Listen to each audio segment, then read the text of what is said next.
I'm an Indigenous woman, so this issue is one that directly affects me. Lauren Crazy Bull refuses to be a victim. Maybe I am being targeted, and maybe people see me differently based on the color of my skin and that I am a woman.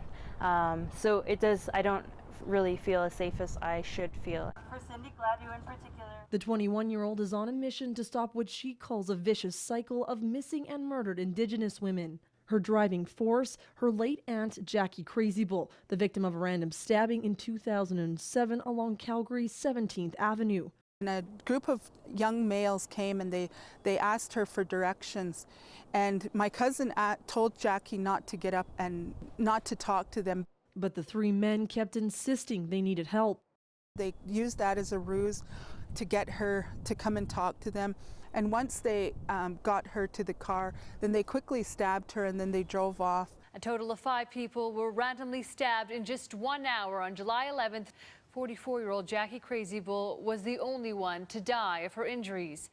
An RCMP report found that 1,200 Aboriginal women have been murdered or have gone missing in Canada since 1980. In Alberta, 56 cases do remain unsolved, with 36 homicides and 20 missing persons.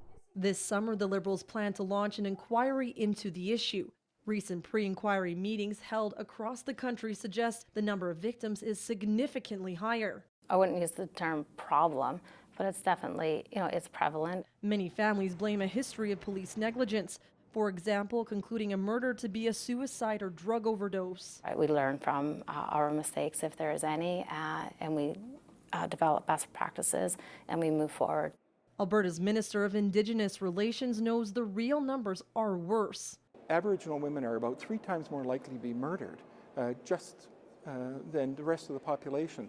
And that is a fundamental societal tragedy. It's been 8 years and Jackie's murder remains unsolved. The family says there are several witnesses, security video of the suspects, and a description of the vehicle, but nothing has come of this evidence. We have good information as to who we believe may be involved in that, but not enough information to actually bring that to court. The thought that her killer may never be brought to justice is difficult to accept. And tell us what happened, because we're still suffering. This is still a horrific part of our lives that we have to live with daily.